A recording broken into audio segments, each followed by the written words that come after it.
Just got back from important meeting with my cardiologist. Think I got everything lined up with my Mayo for my Mayo Clinic robotic minimally invasive heart surgery. Probably this spring. I'll let you guys know how it goes because some of y'all may need that kind of surgery one day. It's the most advanced, cutting edge, technologically least invasive surgery available for valvular heart disease on the planet Earth. So that's what it is, man.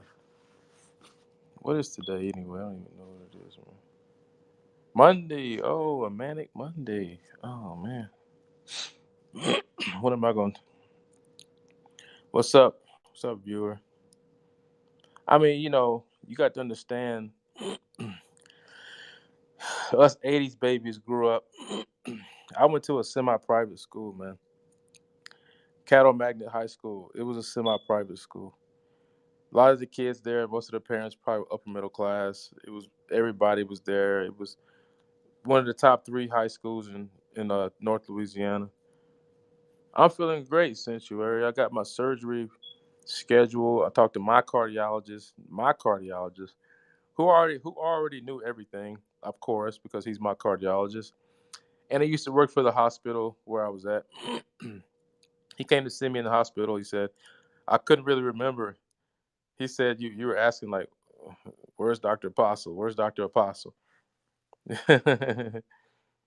So when you got a doctor uh, named Apostle, you probably in good hands, right? All my Christian biblical fans and scholars out there. when you got a cardiologist, his name's Apostle, and he's Filipino American. I feel about him the way certain patients probably feel about me. Like that's my nigga. Shit go down. Call him for me. All right. I'm putting cases on all you bitches. I'm the police. Motherfucker, King Kong ain't got nothing on me. That's my cardiologist. That's my cardiologist. I'm putting cases on all you bitches. That's my nickel. What's up, OB? What's up, man? Yeah, man, it was cool. And it was funny today though. There was a PA student in there from Rocky College where I used to teach. And he knows something about my case. I said, "Oh, you read my chart, huh? Mm. Oh, so you know about this, huh?" Then I took on the role of Morpheus from the Matrix. Hmm. Oh, oh, I'm doing great, man. I'm doing great. I said, "What you know about autosomal dominant myxomatous valvular heart degeneration of the mitral valve? What you know about that, bro?" This is my family, and I'm a doctor, so I know about it. He answered correctly though, but I got him because I said, "What you know about that funny current that goes through the heart? That it's called funny current. That's what it's called." Eh, strike one, PA, but you'll learn. You will learn about the funny current of the heart. Okay. I said, you know what happened to me, right? He's like, I said, let me explain it to you. My posterior myocardial subendocardium Purkinje fibers probably were scarred from the constant valvular regurgitation and stretching of the left atrium. So the SA node couldn't communicate with the AV node, couldn't communicate with the ventricles, and the ventricular rate is about what my heart slowed down to. So it was a ventricular rate. Yeah, man, robotic surgery, robotic heart surgery. Yeah, nickel, I'm one of them Star Trek nickels. I ain't getting no regular shits, bruh. I'm gonna have Mr. Spock up in there operating on me and shit. Yeah, man, Mayo Clinic, minimally invasive heart surgery to repair my mitral valve. I've had this since I was born. I got into the military with it. Now it's time to get it fixed. So I think the perimortality rate around myxomatous valve repair is probably way lower than 1%. And since I'm in a fairly good health and I already technically died already, maybe God will give me a pass through this one to slide on home so I can get my 40, 50 years left on the earth so I can help all you knuckles out here who taxing me with your ignorance.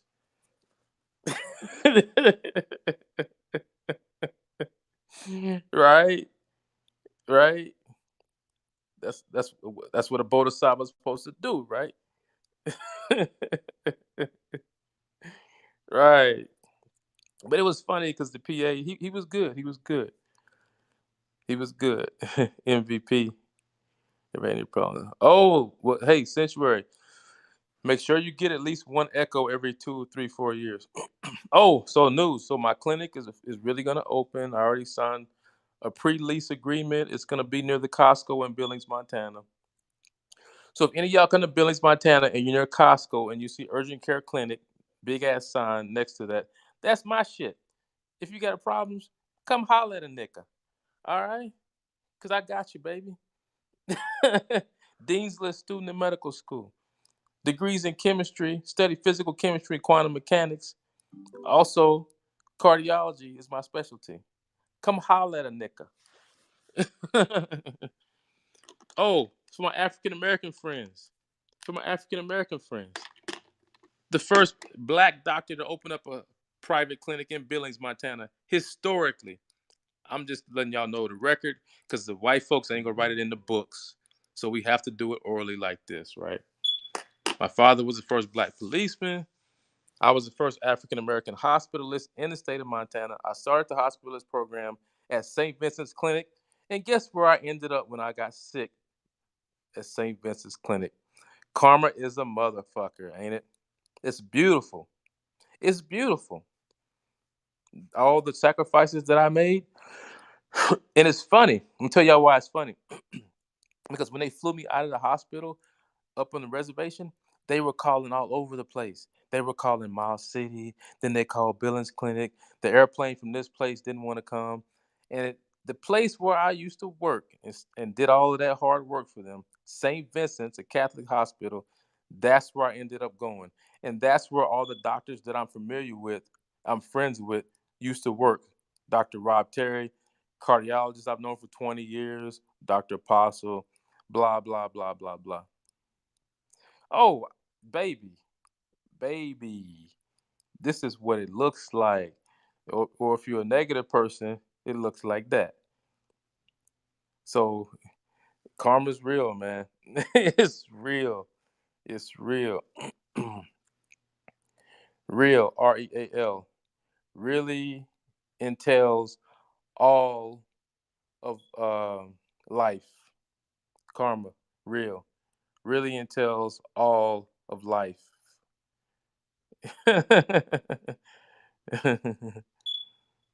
That's my acronym for real. But yeah, it was I don't know, man. I just for me it's just like life period, man. All these challenges, trying to do all this stuff. Like I didn't want to start no business in Billings. I'm like I got a motherfucking job making damn near 7 figures a year. Why the fuck I want to go out and start my own business? I'm making good but life changes and you got to be flexible with it. You got to be flexible with it and stay open minded and real about your situation and your what you have to work with physically, mentally, spiritually. So staying up all night every single night for 10 nights out of a month, yeah, probably leave that for the young guys. I put in my stripes. I'll still be working as ER, but in a limited capacity. No, I'll still be working for the reservation, but in a more limited capacity as my own private business expands. I will pull back my services to them, but I'll still remain in some capacity. I will still give them X amount of time per month, probably until I retire, because it's just a good supplemental income to have as a doctor to work in ERs. It's been that way. A lot of doctors with the skill to do it. If you got the skill to do it, You ain't afraid of dying people and babies dropping and people ODing and gunshots and knife wounds to the neck and people who are crazier than a motherfucker walking through the door, swinging on everybody, being up all night, living on fucking coffee, dealing with crazy ass lab techs, nurses, and doctors that are going to come through for 1 or 2 weeks and not like where you're at and leave. This is called rural medicine, emergency medicine. That is. No, I still work at a hospital. I'm still affiliated with Northeast Montana Health Services, which is Native American hospital. I'll still remain as the trauma director, but I'm starting to work on my own stuff more, which I need to. Look, man, I gotta leave something for my family, man. I can't just give it all away to the man. I didn't get the man shit everything. I didn't die up in the man's establishment. So I don't think the man can ask me for no more. Ain't no more to ask Bucky. That's my nickname. Some of y'all don't know that. Y'all can't ask Bucky for nothing else. Not now nickel. Ask me for a now nickel or nothing else. Not now. Cause I didn't gave what else y'all want? Ain't nothing else to give. I gave y'all my fucking life, literally. I died in the motherfucking hospital while at work. Like don't even think you want to talk to me about the word fucking sacrifice. You better think real fucking hard before you open your mouth around me. Unless you a veteran and you took one for the fucking team or something like that. And I'm a veteran too, motherfucker. So and I work with veterans at the hospital that took one for the team. Exploded in the roadside bomb, blacking out in the fucking car when it explodes. Yeah, people take one for the team out here, man. That's why all you Americans out here that's complete fuck ups need to get your shit together, man. Because it's real sacrifices being made out here for you. Veterans, doctors, nurses, policemen, clergy, school teachers, the trash man that picks up your nasty ass baby's diapers. I mean, the person next to you who's been living next to you for X number of years who you don't know. But if you fell in the yard and had a heart attack, he would call 911 for you. We all in this together, baby. We all in this together.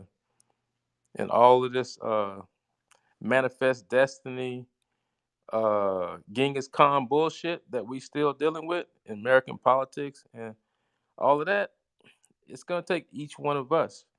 Because the first one of us that yields to the machine, to the fucking demon of ego and self-service, is going to slowly poison the well. So if all basically what I'm saying is if every human being died on the planet Earth and we had 100 human beings left, if one of them was an asshole, you would have in 100 years a 90 something percent rate of good things going on and a 10 to 20% rate of fuckery, thievery. That's what it says in the Bible. Cain and Abel. One was a good son, one was a bad son. One said, fuck you, bro. I want what you got. Yeah. Took his shit. God said, that's not right. I'm marking you for life. And he sent him out into the world. He had babies. And, it seems like a contradiction, doesn't it? Like, why did the good son die? Why did the evil son get to live? But you don't know rent we paid to remain here. You know what I'm saying? Oh, my rent on them clinics. Y'all don't even want to know what it costs to rent commercial space for a clinic. Y'all don't want to know. Y'all don't want to know. That's just wrong. That's just fucking slavery, man. That's what it takes. If you want to get in, if you want to be the first black doctor to do it, you want that on your shingle, that's what I gotta do, man.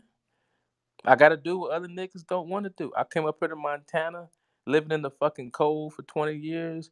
Number white folks everywhere I look, talking about prairie nigga this and prairie nigga that. Like prairie nigga is Native American, but you understand, I'm part Native American and black and white. That's my heritage. European, Native American, and African.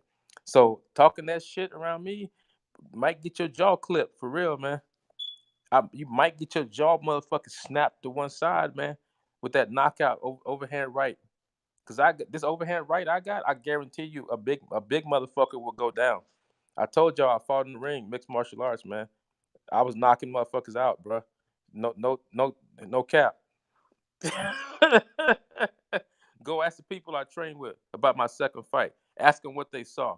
Did the nigga not go down on the floor and start twitching after that right hook? I'm sorry, right cross. And I ain't trying to brag. Must be a grip. Yeah, I'm still trying to figure the malpractice out because we haven't called them yet, but I'm sure it's going to be a substantial. Now, the good thing about working on the reservation is they've always paid my malpractice for me.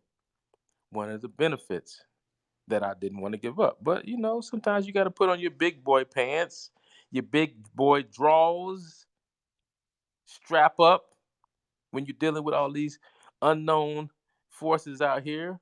All y'all dealing with these women that's twerking up in the clubs and shit, and y'all want to go raw dog, and y'all better strap up, protect yourself out here, and pay for that motherfucking insurance.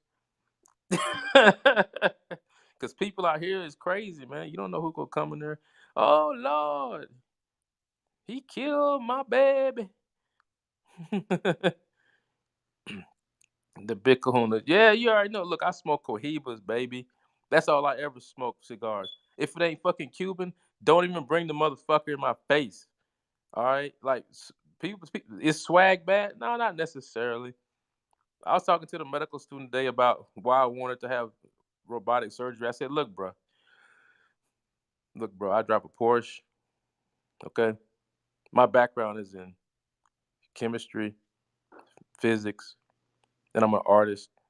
You think I don't know what the cutting edge shit is? You think I don't know what the best is? Not bragging. Is swag bad? No, swag ain't necessarily bad, man. I'm just telling you. I know what the best available shits is, and that's what the fuck I'm gonna get. If I got to sell the goddamn cows and the horses to get it, so be it. If this motherfucking rollie on my left arm got to go to the pawn shop, so be it. If them motherfucking Gucci shoes over there that cost $500 got to go to the pawn shop and y'all can buy them for 20, so be it.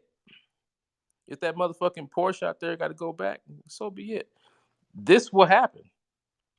That's the type of nigga I am.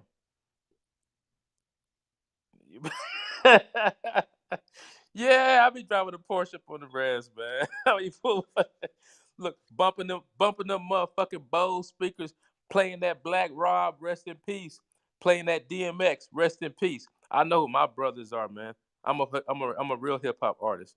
Yeah, I wear multiple hats, but who the fuck said I couldn't? Where is it written that an ER doctor can't be a hip hop artist? I study piano, I study blues, I study jazz. I was a poet. I studied poetry. I did spoken word. I did all of that before I started rapping. It wasn't no overnight thing, man. That's what I'm saying. People think everything is overnight.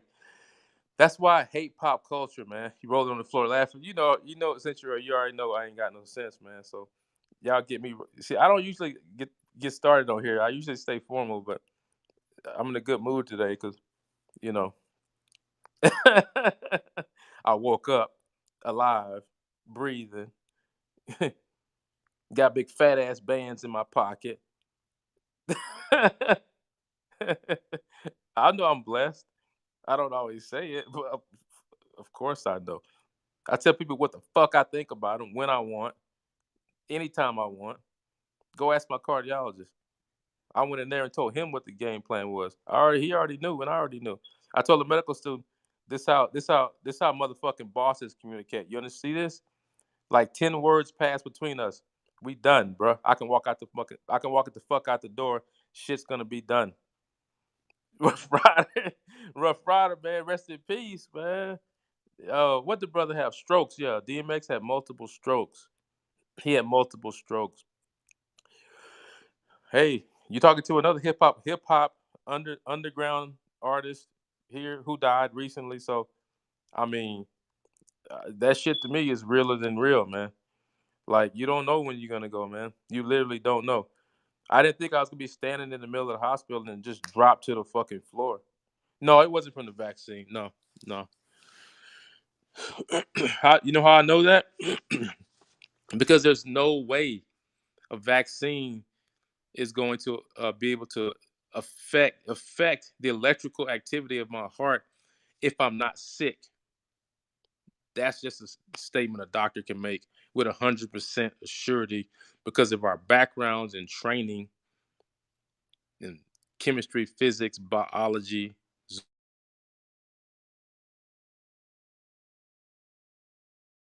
Fade right now. Oh, DMX. Oh, I don't think no. I don't think the vaccine did it, but he might have been affected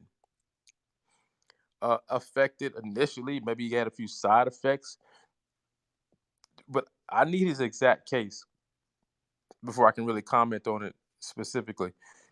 So if y'all, what I knew was that he had strokes in the past. I could tell you this: after a stroke, there's a 40% chance you'll have another stroke in 5 years. That's we know these statistics. So if I had to predict, most likely what he died from, probably another cerebrovascular accident, i.e., aka stroke. But you're 40%, yeah, after your first stroke, you're 40% likely to have another stroke within 5 years. So, look, man, my problems, I've always been on top of them. It's just things out of your control. I can control COVID, and that's when my surgery was scheduled. And I wasn't about to go to Rochester or fucking anywhere else and lay on no table. Start smoking weed. But get some of the CBDs up in you. But get that medicine up in you. I don't understand the whole paranoia about weed. Look, anything done in moderation, liquor, sex, weed, cocaine, heroin, ayahuasca, LSD, in moderation, if you don't have any medical problems, it's just an experience. You do it in a safe place with people to supervise you. If it's illegal, well, you better hope you don't fucking get caught because they'll lock your ass up. But not in the state of Montana because marijuana is legal here as it is in Colorado. So you can grow your own shit and get paid. That's what I told my wife. I saw 10 acres. I was like, we need to buy that 10 acres. She's like, why? I said, I want to grow some weed. Don't you understand? I'm a businessman. I'm trying to expand my enterprises.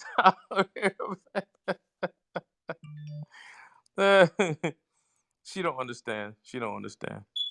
She don't understand the mind of the businessman is constantly clicking like, how do I make this money? Do I buy more Ethereum or Bitcoin today? How do I make this money today? Today, because ain't no money on the books today. So I got to do. I got to make some kind of move. All right, I'll swap that out. Swap that out. We'll wake up in the morning and see if we made some money.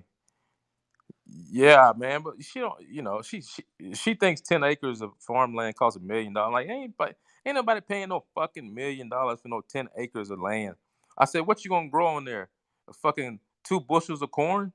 What you gonna grow on 10 acres? That's why I'm just like my wife. She don't understand. Like, what the fuck you gonna charge me $1 million? I'm gonna grow what? Like it's three weed plants? No, you probably gonna pay for 10 acres. I can tell you this: I got 5 acres in Colorado. I paid less than $1,000 for. Oh, yeah, I own that. It's in southern Colorado, near the Rio Grande River. It's my land. It's ranch land. 5 acres. I've never lived on it, but it's there waiting for me. I pay less than $1,000 for it. Y'all don't be looking, man. See, my wife, she saw that. My sister dropped the ball. We could have bought the whole 4 to 8 lots next to my mama's house for like $5 or $10,000. We would have owned the whole fucking block I live on, basically. I grew up on. She didn't want to buy it. She didn't call Big Brother, the doctor. See, that's how sometimes y'all females be getting arrogant and y'all be fucking shit up on a grand scale, but y'all get a pass because you a female. I'm just telling you. If I'd have been in the business of investing and somebody missed that, I'd fire their ass and throw them out my office. Don't ever fucking come back. And my sister was too fucking short-sighted to call the doctor in the family and say, "Hey, you know, since you live close to, since it's right near mama's house, you want to make that investment." I wasn't given that opportunity.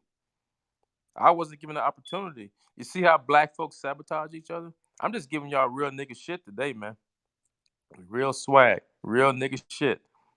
Cause too many times out here, we don't talk about the specifics of how the fuck we lost that money.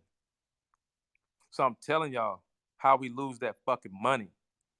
That these white folks out here fucking printing out their ass with no value and buying up all the shit with it. How do we lose it? Because we black folks is full of ego and we don't communicate. That's how we lose money. It's simple. It's simple. Black community. We can put us into all of the fuckery right now if you just listen to two things that I said don't do. Right? Right. Get rid of the fucking jealousy, get rid of the envy, and get rid of the fucking ego. And we can make some money out here. Cause these white folks can hate each other, but they still out here making this money. They kids still running businesses. They ain't punching no fucking clocks, right? And they 2, 3 generations in, not even 5, 6, 7, 8 generations in. The white people out here, and they, the guy just told me, oh yeah, my son-in-law owns a sandwich shop right next to your clinic. I'm like, oh really? And I bet you got it for him at a good fucking rate too, didn't you? We out here talking about some Popeye chicken sandwich bullshit. Exactly, man. How about us put up some Bitcoin farms around here? How about us put up some hemp fucking farms out here? The lady right down the street from me sells fucking weed. You want dabs, nigga? Walk down the street 1 block that direction. Tell us Jay said what's up. You get you right down the street. I mean, we barely got legalized fucking marijuana, and the white folks here already got hemp shops already set up, nigga, ready to go. You want wax, you want shatter, you want splash, you want fucking straight up purple herb, purple grape. What little Debbie say? I got that purple, purple. I can bake a cake. I got that purple. Bay Area people got that joke. My Bay Area people got that joke. Cause y'all know I rep Bay Area too, man. Come on. What's up, Oakland? All my friends from Berkeley and Oakland, what's up? Oh hell yeah, I know people out here doing it. Oh, believe me, I got my eyes open. That 10 acres, my wife don't know. See, I asked her to do it and she didn't respond right. So what's gonna happen is I'm gonna take that Porsche, whip that motherfucker all around, go back to that sign and call that person and be like, how much, bro? Just how much? I don't want to talk about no motherfucking none of that. Just how much? And we'll see what it do. That's how bosses fucking roll. Cause I guarantee you, I could learn some motherfucking horticulture real quick. I took botany in college. My mother's a horticulturalist. My mother owned a flower shop for like fucking 10 years. That's what she did for a living. I grow some shit, nigga. I got UV lights in my house right now. I sprout shit and grow shit. I know how to do it. You want hydroponics, nigga? I can set that up for you too. Pembroke, Illinois. Oh yeah, I'll check it out. But you know what? This agricultural capital of the United States. Well, I'm in Montana. It's land every motherfucking word. Do y'all see where I live? Y'all don't look around. Look around. All of this, nothing but fucking open farming land. I live basically around a bunch of.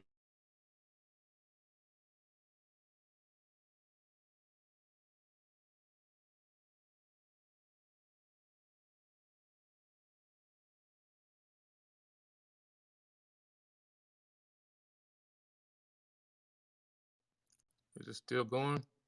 Or we lagging? Cause I know these damn scopes be lagging sometimes, man. They go to school bus. Oh goddamn. Yeah, it's lagging. Okay.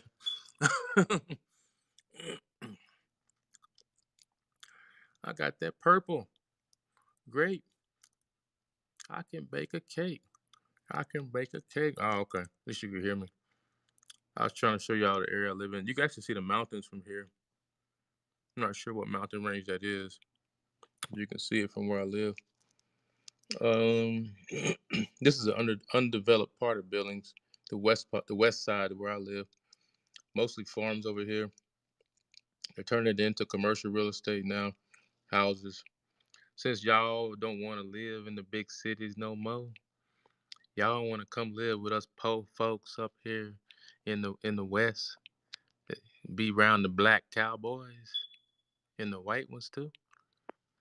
Yeah, man, we see y'all migrating into our area, so we got to put up some businesses around here for y'all. Too fucking cold. Oh, it ain't cold when when you go to work in that mink Gucci with them motherfucking Timbos on, nigga, and turn that heat up in that Porsche while you riding to work. Oh, it's real warm. Playing that Black Rob on the radio, nigga, and that Drunken Monk, and that and that DMX. Yeah, I better be playing my shit. That Drunken Monk music, MC Drunken Monk. I don't know any other black doctors that's spitting out bars and putting out records. So whatever, for what it is, just facts. It ain't ego. It's just facts, nigga. Ain't no other black motherfucking ER doctors out here putting out records, nigga. Working with Hurricane Chris, Honey Cocaine, you know, Sadat X from Brand Nubian. Y'all know any of y'all ER doctors got that resume? I was on internet radio for a long time, and then it just wasn't paying out, man. I couldn't establish a. So I just started producing and putting out my music on all the platforms. I had been producing it already, so I just said, you know what, I'm not gonna focus on radio right now, but I was doing jazz radio. I owned avantgardejazzradio.com for like 5 years. I was doing that, man, on the internet, and then Live 365, which is still out there, changed the rules up and all that. So I said, I've done it for a while. I got an okay listenership, but I was still working in the hospital, so I said, whatever. I'm gonna switch things around, do samples for these thirsty young rappers. Oh, I got them, man. They know. All they gotta do is contact me, and let's talk some numbers, and don't be putting my voice on no bullshit. I don't want to hear you talking about sucking dicks and then doing heroin and all that bullshit and shooting your brothers. I don't want to hear none of that on my shit. None of that. All right. So that's what you want to rap about. I ain't no hate against you. I still love you. You know, no hate on against the LGBT whatever community. My best friend from high school, gayer than a motherfucker. Always will be my homie. So it ain't about that. It's just about what I stand for, what I represent, what I want my brand associated with. That's I've always been a conscious rapper, man. Listen to the stuff that I talk about. I talk about the community. I talk about what's going on out here, the struggles we go through with the drugs and the shooting and the killing and the hate and the self-hate. Yeah, the mumble rap. But see, when they get an old school rapper like me on there, this shit gonna be real clear. And I don't want to be the one. Oh, this nigga talking about positive shit, man. We want to talk about that purple and that grape, nigga. Nigga, we want to talk about sipping on some scissors, bitch. What you know about that, nigga? So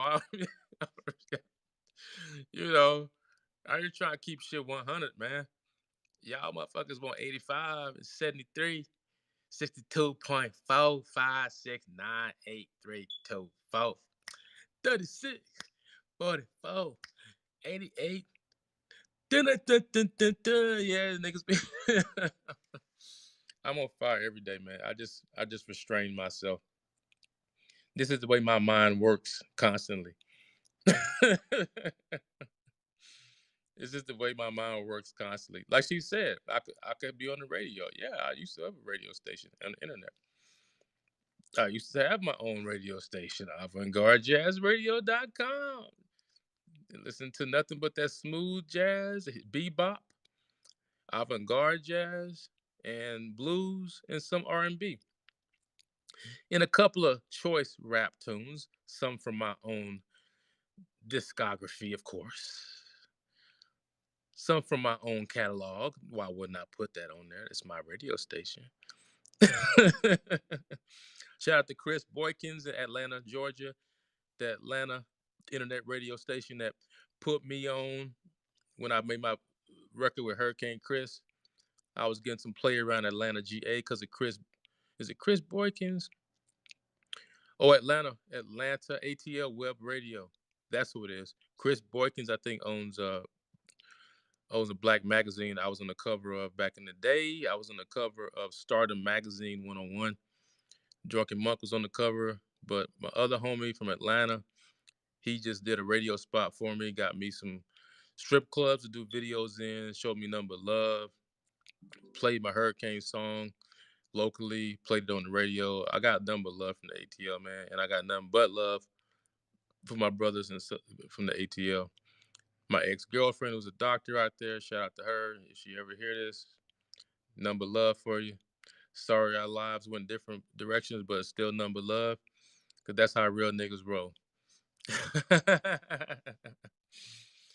Shout out to College Park where she used to live. Yeah, man. Yeah, man. I mean, we can all get it together, man. We can all get the bag together.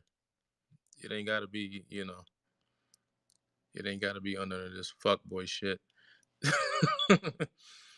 Niggas constantly robbing each other, taking what each other got, jealous of each other. Man, what in the fuck's going on?